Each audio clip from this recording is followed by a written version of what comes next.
Ang mga kwento ng pag-ibig, kwento ng buhay, at kwento ng pag-asa dito sa Barangay Love Stories. Love Stories.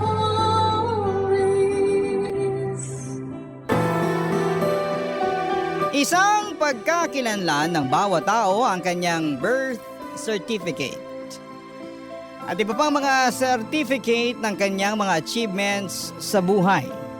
Maaring requirements itong certificate para makapag-aral, kumuha ka ng passport, para makapagtrabaho abroad o para mas gumanda ang status sa buhay. Ikaw, kabarangay, ano ang tinatagong certificate mo na ipagmamalaki mo?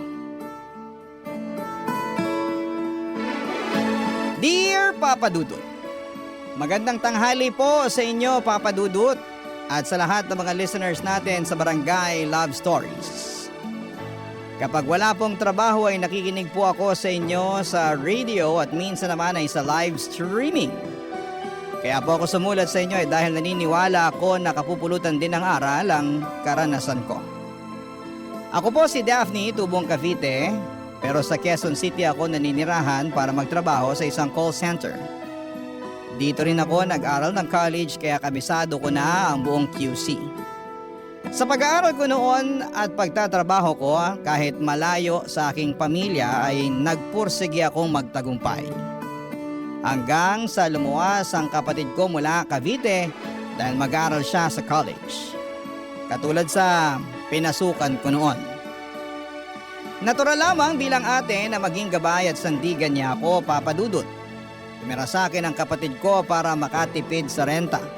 At ako rin ang nagpresentang asikasuhin ng ilan sa mga kailangan niya. Kabilang na nga ang pagkuha ng birth certificate niya sa PSA. Hindi pa kasi uso noon ang mga online. Kaya mano-mano na inasikaso ko ang mga kailangan ng kapatid ko.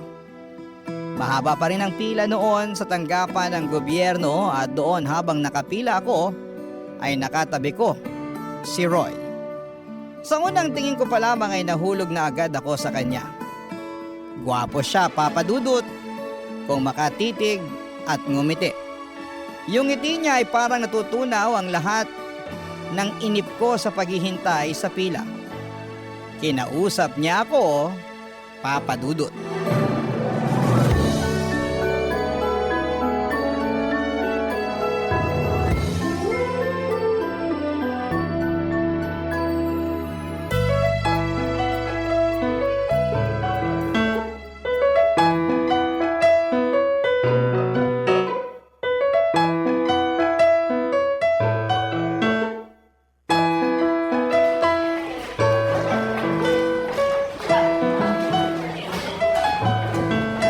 Ano nga ulit ang pangalan mo? Daphne, Roy, right? Tama. Anong kukunin mo? Senomar ba? Uy, grabe, hindi ah. Single nga ako at hindi pa ako magpapakasal. Mukha na ba akong ikakasal? Maganda ka kasi kaya naisip kong may pumakot agad sa'yo para di ka makuha ng iba. Ikaw naman. Kaso wala. Di ako naniniwala. Nako, dapat kang maniwala. Nandito ako para kumuha ng birth certificate ng kapatid ko.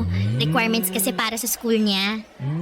Mabuti ka palang ate. Medyo. Ikaw ba? Anong kukunin mo? Siguro Senomar mo. Magpapakasal ka na ba? Hindi Ba't mo nasabi yan? Nako, okay, alam ko na.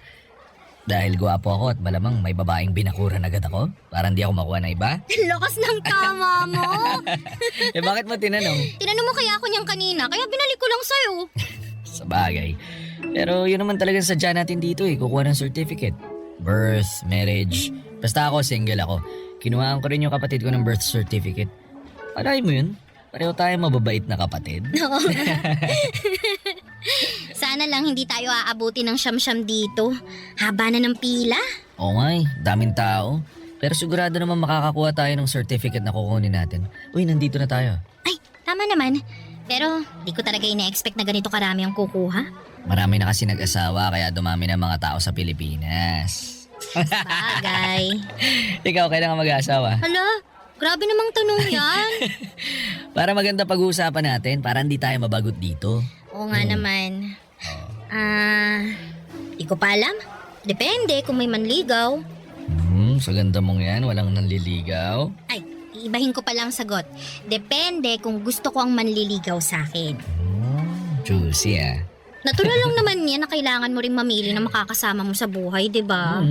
Tama naman. Ano bang gusto mo sa isang lalaki? Syempre, yung may trabaho. Basic yun. Sigurista ka rin Syempre naman. Di nakakain ng pag-ibig, no? Sa bagay, pero maliban sa may trabaho, ano pa gusto mo? Yan talagang pag-uusapan natin dito. Bakit? Nailang ka ba? Siguro, okay, sige, pwede mo namang di sagutin. Oo nga pala, kakakilala lang natin pero hindi naman na tayo strangers, di ba? Kilala mo pangalan ko, kilala rin kita. Alam mo pangalan ko, alam ko rin pangalan mo. Sige na nga, sasagutin ko na. Yun naman pala eh. Sige, makikinig ako sa sagot mo. Napaka-hypocrite ako naman kung wala sa qualification ko yung may itsura, di ba?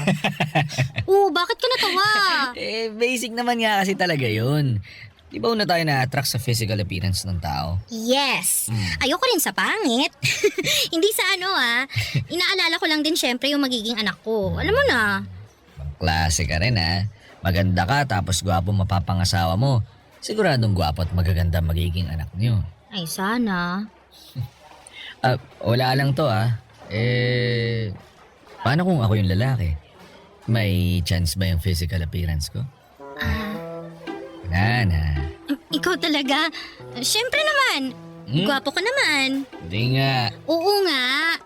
Tingnan mo silang lahat dito. Ikaw ang pinaka may itsura, no? Nako salamat at pasok ako sa standard mo ng gwapo O bakit ka natatawa?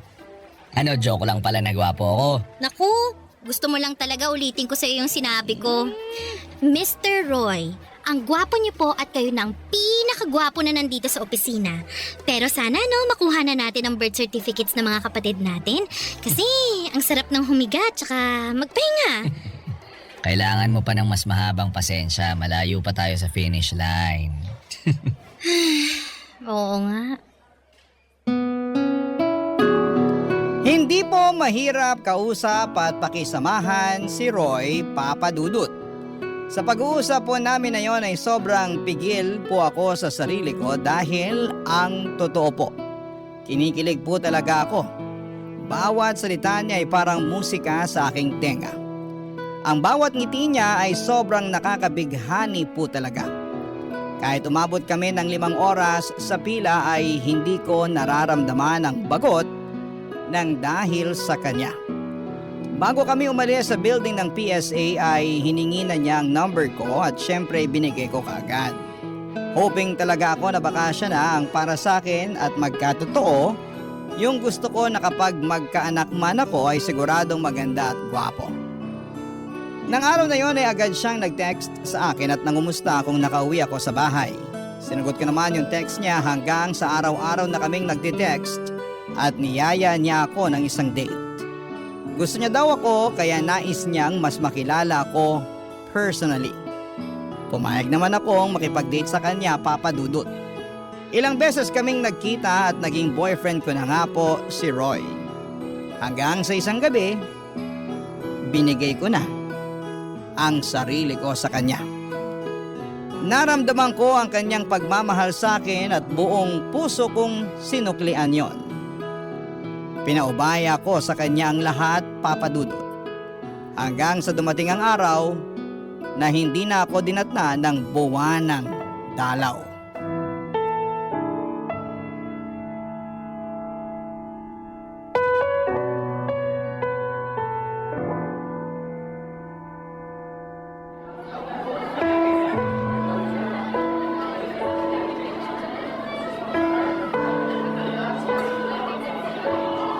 Mahal, may sasabihin sana ako sa'yo. Ano yun, mahal? Parang serious mo. Mahal mo naman ako, di ba? Mukhang seryoso nga to. Ano ba yan? Alam mo, mahal, di mo na dapat ako tanungin ng ganyan kasi alam naman natin ang sagot. Mahal kita. Mahal na mahal. Kaya nga dito kita dinala sa favorite restaurant mo kasi mahal kita eh. Salamat sa pagmamahal mo Na-appreciate ko talaga lahat ng to. Pero, Anong pero? kinakabahan kasi ako. Ikaw talaga, 5 months na tayong magkarelasyon, kinakabahan ka pa rin sa akin? Tsaka, kilala na natin ang isa't isa, di ba? Wala na tayong tinatago, mula ulo hanggang paa. Kabisado na natin ang bawat isa. Tama ka, pero... Ano ba yung pero na yan? Sabihin mo na nga para ma-let go mo na yan, para gumaan na yung loob mo. Sige na, ano? Mukhang good news naman siguro to kasi nagmamahalan naman tayo. Mahal, hindi ako manghuhula. Sabihin mo na. Naalala mo yung third monthsary natin? Yung nakalimutan natin gumamit ng proteksyon? Bale, hindi na kasi ako dinatnan. Tapos, medyo masama din ang pakiramdam ko lately. Kaya, ayun, nag-pregnancy test na ako. Eto, kita mo naman ang resulta. 2 guhit. Buntis ako, mahal. Magkakaanak na tayo. Ano? Hindi ka ba natutuwa na magiging ama ka na? Alam mo naman, di ba? Sinabi ko na to sa'yo, hindi pa pwede. Alam mo, dapat ininom mo kasi yung pills mo eh. Ayaw mo ba? Sinisisi mo na nabuntis ako? Ibig sabihin, mahal, panagutan mo naman ang anak ko. Kasi sabi mo lang kanina na mahal mo ko tapos hindi mo pala ako pananagutan. Mahal kita, pero hindi pa ako handa na magkaanak tayo. Hindi pa pwede. Anong gagawin ko? Nakabuo na tayo, buntis ako. Pwede naman nating ipalaglag yan. Tama, maghahanap ako ng pwede nating lapitan para makatulong sa atin. Sasamahan kita. Ano? Mahal, hindi pa natin kailangan ng bata. Kapag kasal na tayo, may sariling bahay, yung financially okay na tayong dalawa, makakagawa naman tayo ng baby anytime sa future noon. Kaya pwede nating ipalaglag yung dinadala mo ngayon. Nahihibang ka na ba? Kasalanan niya ang sinasabi mo. Hindi ako papayag na ipapalaglag ang batang to. Hindi pwede. Pero mahal, hindi pa ako handa. Eh ako ba handa? Andito na to. Oh. Hindi ko ipapalaglag ang bata. Ayoko magkasala. Hindi ako mamamatay tao. Hindi ko papatayin ang sarili kong laman at dugo. Hindi pa naman yung bata, di ba? 1 buwan pa lang yan, kaya hindi pa buo yan. Diyos ko naman, hindi ako makapaniwala na ganyan ang sasabihin mo sa akin. Hindi ako makapaniwala na ganyan ang taong minahal ko. Kasi naman, Daphne, wala naman sa plano natin na magkaanak eh. Pero pwede naman nating ibahin yung plano, di ba? Ayoko pang maging ama. Wala akong planong mag-alaga ng bata. Ang sabihin mo, hindi mo ako mahal. Dahil kung mahal mo ako, tatanggapin mo to eh. Pakakasalan mo ako. Mahal kita, pero wala pa sa usapan natin ang kasal-kasal na yan. Ano pala itong ginagawa natin? Tiki man lang? Bakit ba ako nagtiwala sa'yo kung ang gusto mo lang ay panandali ang kasiyahan? Pareho tayo naging masaya nung ginawa natin yun. Pwede pa naman tayo magpakasaya sa bawat isa eh. Alisin lang natin yung nasa tiyan mo. Promise, mag-iingat na talaga ako. Hindi na tayo makakabuo. Anong klaseng pag-iisip yung meron ka? Hindi ako nakikipagrelasyon para lang sa ganyan. Ginagawa natin yun dahil mahal natin ang isa't isa. Eh, ano ba? Wala akong pakialam. Sagutin mo ang tanong ko. Mahal mo ba talaga ako o gusto mo lang akong gamitin? Mahal kita. Kung mahal mo ako, pakasalan mo Hindi ako. pwede. Bakit? Basta hindi pwede. Tapos ang usapan. Papadudot, buo na talaga ang desisyon ni Roy na hindi niya papanagutan ang dinadala ko dahil ayaw niyang masira ang plano niya sa buhay.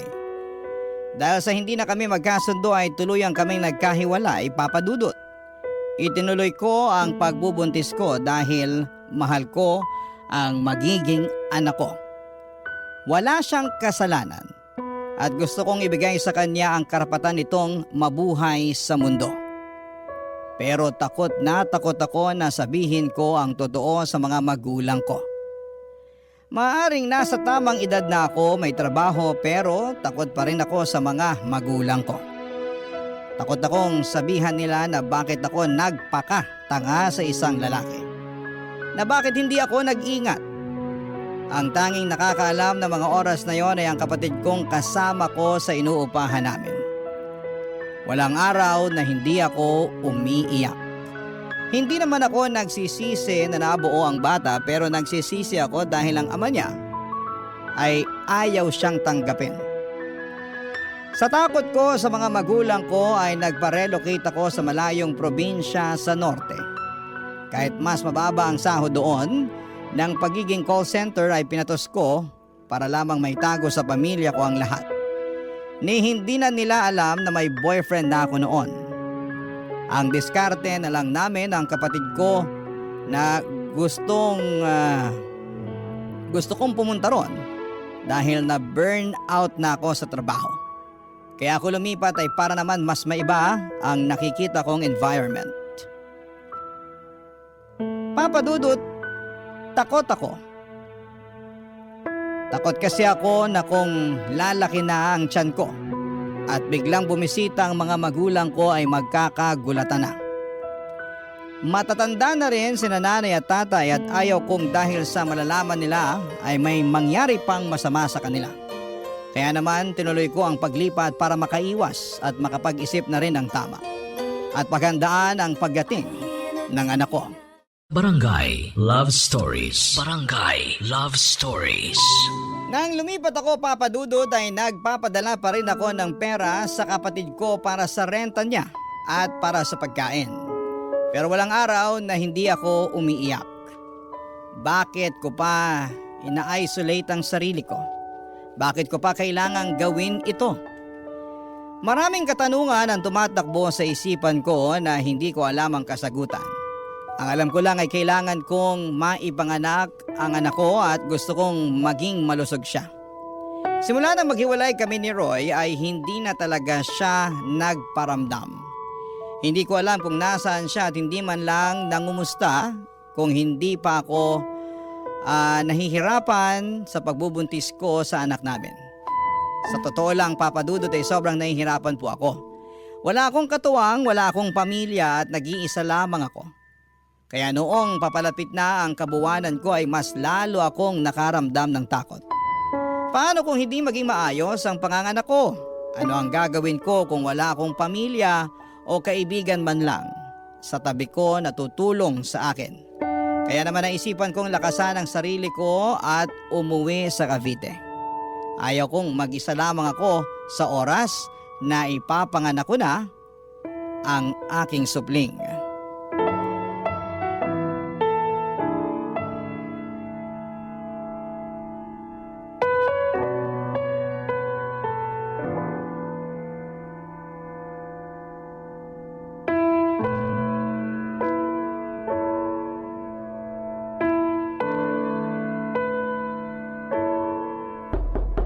Nay!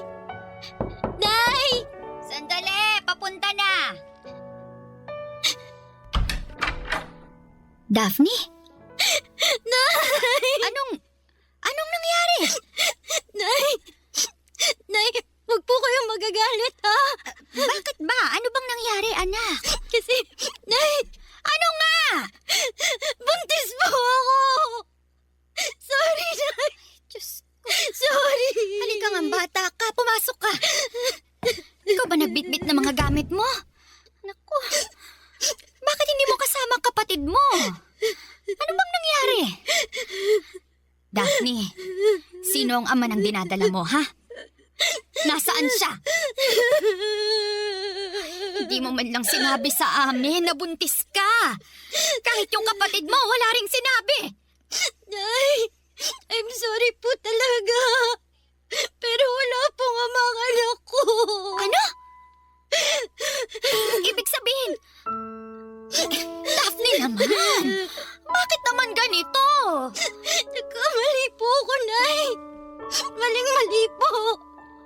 Pero ayoko po may magawa pa akong mali. Ayoko po ipalaglag yung bata. Gusto ko po siyang mabuhay, Nay.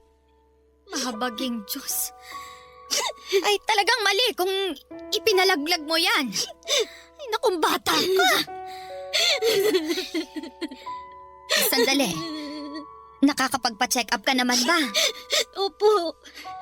Mabuti naman. Ay, naku anak, bakit naman ganito? Ginulat mo ako.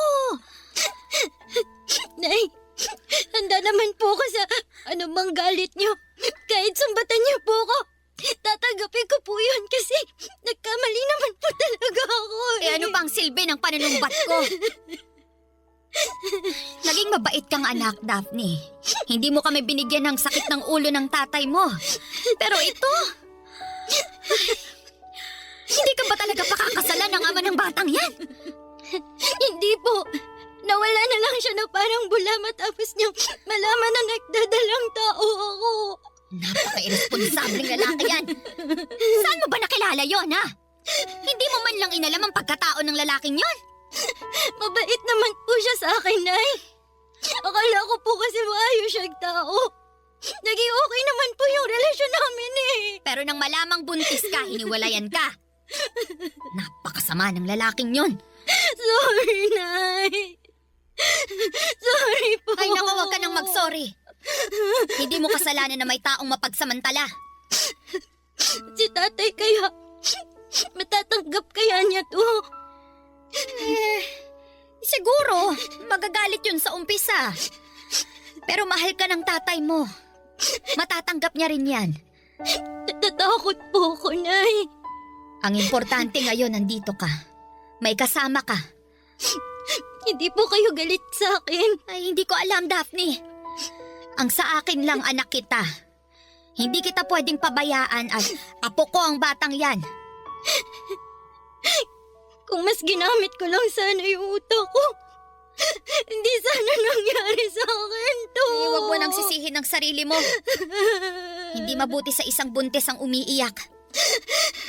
Tumahan ka na. Ako nang bahala mamaya sa tatay mo pag uwi niya. Sigurado po ako pag-chichismisan tayo ng mga kapitbahay natin. Huwag mo nang alalahanin ang mga yon. Wala naman silang ambag. Hindi nila alam ang nangyari. Tsaka, sino ba sila para husgahan ka? Nandito lang ako, anak. Ang mahalaga sa ngayon, ligtas ka dito. At sana maging maayos ang panganganak mo.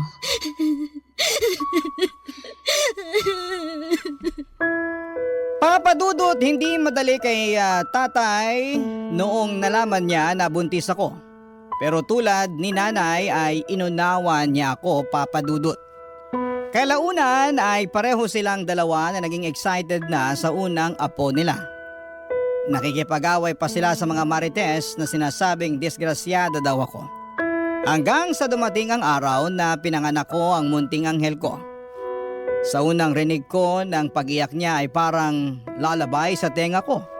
Ang sarap pala sa feeling na marinig ang boses ng anak mo na nagbibigay ako ng buhay. Nang makita ko, Papa Dudut, ang mukha niya ay sobrang tuwa ko. Tama lang ang desisyon ko na hindi ko siya pinalaglag. Tama ang desisyon kong harapin itong pagsubok na ito. Pinalaki ko ang anak ko ng mag-isa pero syempre nandyan naman ang lolo at lola niya. Bumalik ako sa Quezon City kasama ang anak ko at naging porsigido ako sa trabaho dahil sa anak ko. Kahit walang amang nakalagay sa birth certificate niya, nagiging ama at ina ko para sa kanya. Pinangako kong mamahalin at aalagaan ko siya. At kahit iniwanan kami ng ama niya, ay kaya ko siyang buhayin. Hanggang isang araw, bumisita si nanay sa QC. Namasyal kami sa isang mall at laking gulat ko, Papa Dudut. Sa unang pagkakataon matapos ang huli naming pag-uusap, ay nakita ko si Roy.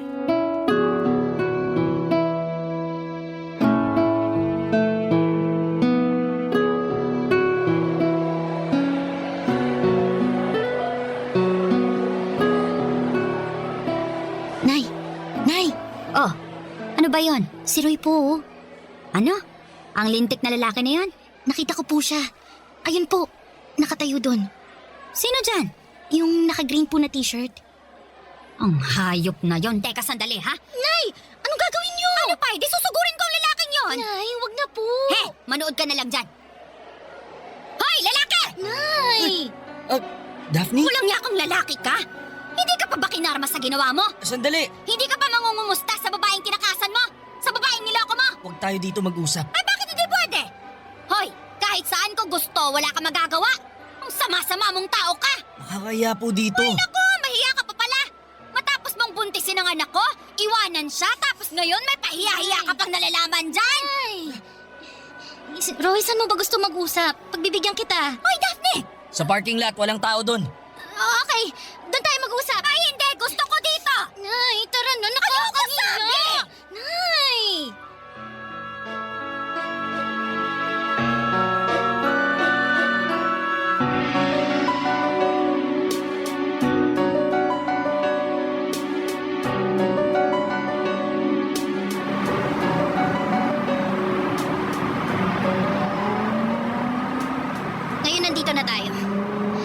ba? Ilang taon kong tiniis ang lahat. Alam mo bang sobrang nagsisi ako dahil napaikot mo ko? Kalimutan na natin Anong yun. kalimutan? Kalimutan ang mga ginawa mo sa akin at sa anak ko? Ibang klase ka ring lalaki ka. Gagawin mo pang mamamatay taong anak ko noon sa plano mo? Hayop ka! Buti talaga hindi ako sumunod sa gusto mo eh. Kahit walang ama sa birth certificate ang anak ko, hindi kawalan. Pasensya na talaga. Hindi kasi talaga kita pwedeng panagutan nun. At kahit ngayon, At bakit? Dahil gusto mo maging single forever at anak ka ng mga babaeng gusto mong lokohin? hindi po. Daphne, sorry talaga. Alam mo na konsensya talaga ako sa ginawa ko pero hindi talaga tayo pwede. Tama na ngayong hindi tayo pwede. Mas lalo mo nang pinamumuka na nagpakatanga ako sa'yo. Sa totoo lang minahal kita. Alam mo yan. Pangklase? Mahal. Mahal tapos hindi pananagutan? Ano yun? Nagsinungaling ako sa'yo, Daphne. Ano? Mahal mo ko pero nagsinungaling ka. Alin ba doon ang totoo? Dapat hindi na natin to kinausap eh. Dapat sinapak na lang natin. Sobrang makasarili ako. Nung araw na nagkakilala tayo, nabighani talaga ako sa'yo. Totoo yun. Kaya napilitan ako magsinungaling sa'yo. Ano? Ang totoo, sa Inumar ang kinuha ko kasi magpapakasal na kami ng asawa ko nun. Ba't walang iya talaga to, ano? Ibig sabihin sa simula pa lang niloko mo na ako? Mamloloko ka? Kaya pala ayaw mo akong mabuntis. Kasi may sabit ka na pala. Napakasama mong tao. Napakasama mo. May taong katulad mo! Sinaktan mo ng hustong anak kong hayop ka! Ha? Ayan! Sige! Sorry, patawarin mo ako! Pwede bang kapag makita mo ko, wag mo na akong lapitan? Ayoko malaman ng asawa ko to. Ayoko masira ang pagsasama namin. Napaka makasarili mong tao! Gusto mo makuha ang anak ko! Gusto mo pang ipalaglag ang apo ko! Tapos ngayon, ayaw mong masira ang buhay mo? Ha? Demonyo ka ba? Ayun na nga, Nay. Wala naman dapat pag-usapan pa eh. Ang mga taong katulad niya hindi binibigyan ng oras. Tama! Ang dapat sa kanya, ito! Karmahin ka sana sa lahat ng kasamaang ginawa mo! Halika na, Daphne! Hindi talaga ako makapaniwala sa mga nalaman ko noong araw na yon, Papa Dudut. Hindi ko po inakalang naging kabit ako ng walang kaalam-alam dahil ikinasal pala siya noong nagkarelasyon kami. Kaya pala hindi niya ako pinakilala man lamang sa mga magulang niya at hindi ko napuntahan ang bahay nila.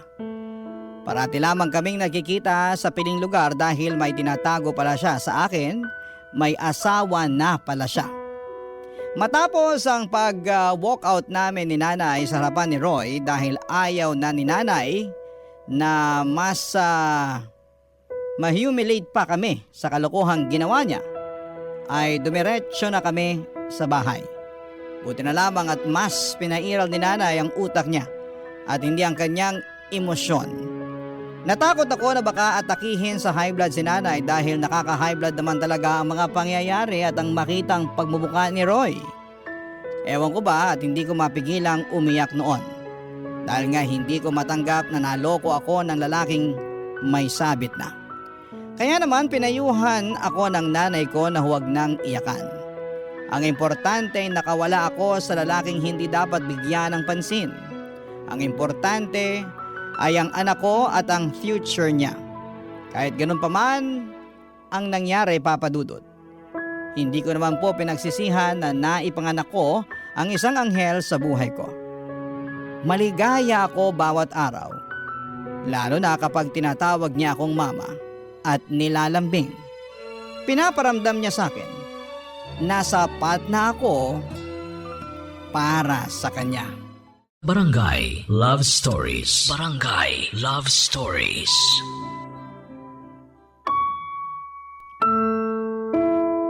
Kahit ayokong isipin ang naging ugnayan namin ni Roy noon, parating nagpa-flashback sa utak ko ang mga alaala ng kanyang panloloko.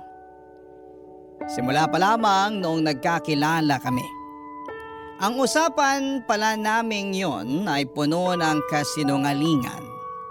May plano pala talaga siya na akitin at bilugin ang ulo ko para makuha niya ang kanyang gusto. Sadyang huli na ako nang kumala sa relasyon dahil nga sa nabuntis na ako, Papa Dudut. Siguro kung hindi ako nabuntis baka hanggang ngayon ay napaikot niya pa rin ako at patuloy niya akong ginagamit sa pansarili niyang kapakanan. Napaka makasarili niyang tao, Papa Dudut.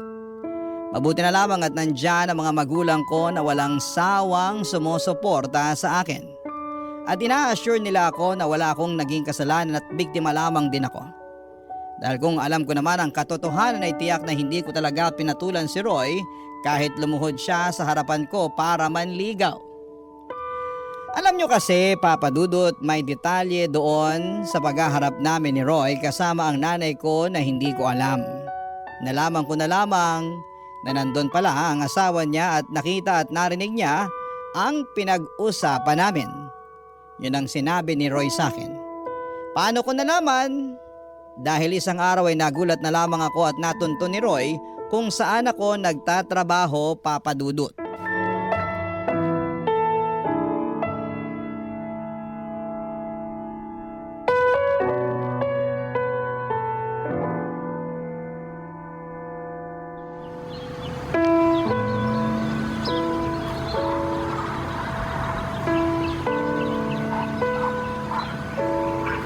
Daphne, kausapin mo ako. Anong ginagawa mo dito? Wala na tayong pag-uusapan pa. Umalis ka sa harapan ko! Ano ba? Daphne, please naman. Kailangan kong tulong mo. Ano? Tulong? Teka, nabibingi yata ako. Tulungan mo naman ako. May malaki kasi akong problema eh. Ikaw lang makakatulong sa akin. Kinugood time mo ba ako? Wala akong panahon makipaglaro. Kaya pwede ba? Bitawan mo ako. Kailangan ko nang pumasok sa trabaho. Sandali lang, please. Ano ba talagang kailangan mo? Ha? Ayoko na ng gulo. Gusto kong kalimutan kung sino ka at kung ano ka sa buhay ko. Kaya umalis ka na. Yung asawa ko. Anong asawa mo? Wala akong pakialam sa'yo at sa asawa mo. Daphne, nung nakita niyo ako.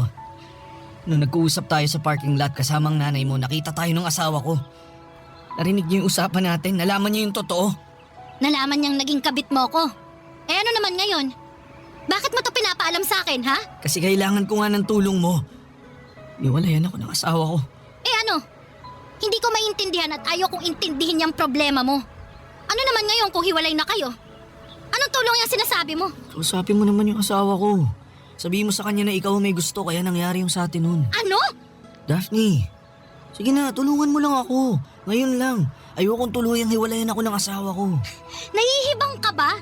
Gusto mong kausapin ko siya at sabihin nilandi kita para patulan mo ko nun? Wow! Lakas ng tama mo, ha? Daphne, please. Etong pwede kong mabigay sa'yo. Tigilan mo ko, Roy! Hindi ko gagawin ang kalokohang to. Daphne, nagmamakaawa ako sa'yo. Kumbinsi mo ang asawa ko na makipagbalikan sa akin. Kahit ilang sampal tatanggapin ko, tulungan mo lang ako. Sige na. Hindi! Binaboy mo na nga ang pagkatao ko, Roy. Bababuyin mo na naman. Ganyan na ba talaga ako kaliit sa tingin mo para gawin to, ha? May natitira pa akong dignidad. May natitira pa. Kaya tigilan mo na ako, pwede? Wala kang mapapala sa akin. Daphne naman. Umalis ka na. Hindi ako aalis. Sabi ng kailangan kong tulong mo. Hindi ko kaya mawala ang asawa ko. Napakawalang hiya mo na nga. Gagawin mo pa akong tanga. Para ano, ha? Para magmukha kang mabait. Para magmukha kang mabuting asawa at nagkamali lang dahil may malanding babaeng umakit sa'yo. Kakaiba rin ang gusto mong kwento, ha? Daphne, eto. Kung kailangan kong lumuhod, gagawin ko. Tigilan mo nga ako sa paluhod at pagmamakaawa mo sa akin. Kahit buong araw at gabi ka pang lumuhod dyan, hindi ko gagawin ang gusto mo. Hindi ako haliparot, alam mo yan. Nagmahal ako noon. Nagtiwala. Umasa na yung lalaking binigyan ako ng pag-ibig, seseryosohin at mamahalin ako ng totoo, pero hindi pala. Ang lalaking minahal ko, isa palang demonyo. Daphne, patawarin mo na ako. Ilang beses akong nagmakaawa nun sa'yo na huwag akong hiwalayan, di ba? Dahil nagdadalang tao ako. Ano, pinakinggan mo ba ako? Hindi. At ngayon, gusto mo magsinungaling ako sa asawa mo na ako ang may kasalanan na lahat? Hayop ka! Wala kang kwentang tao! Daphne naman! Manigas ka dyan!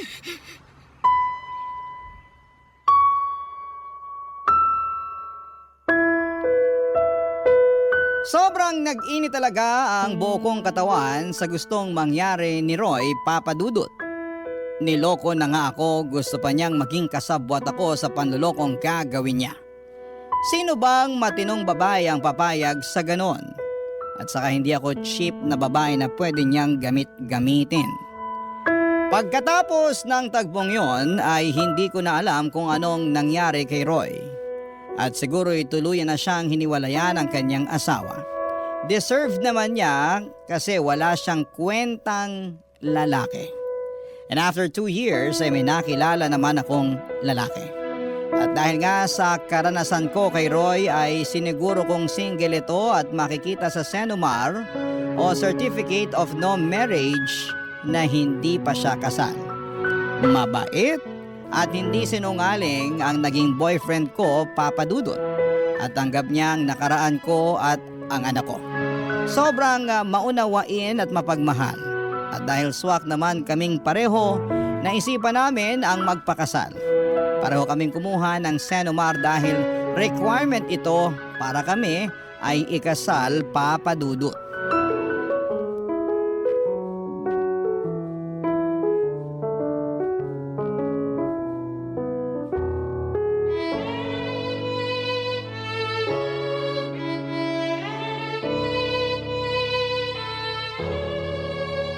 Evan! Dumating na yung Senomar natin.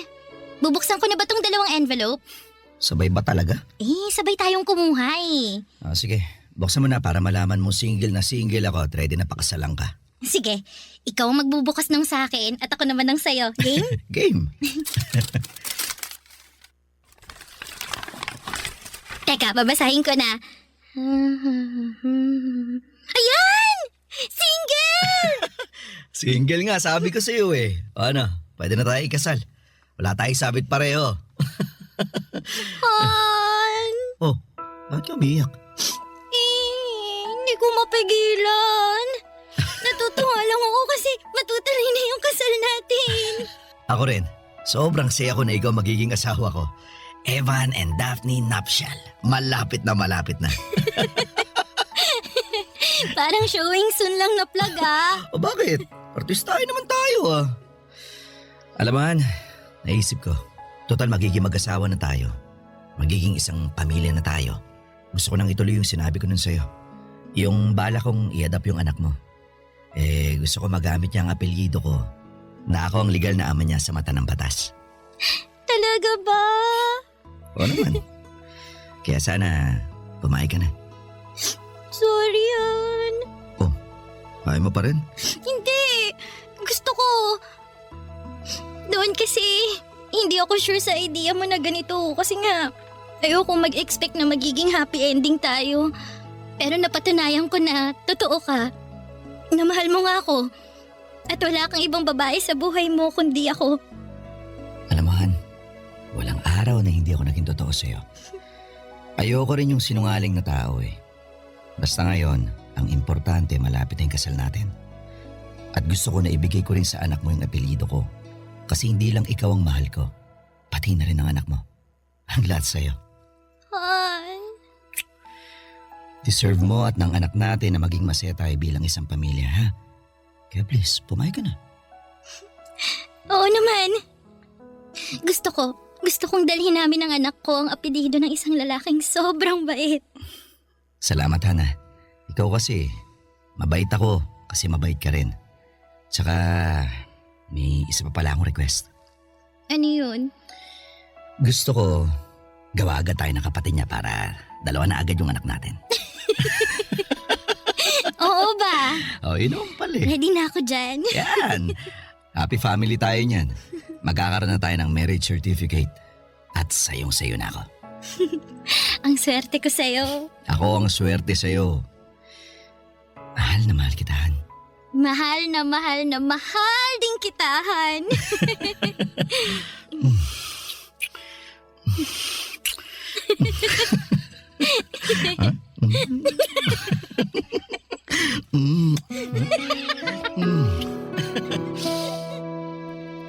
Ikinasal kaming dalawa ni Evan, Papa Dudut.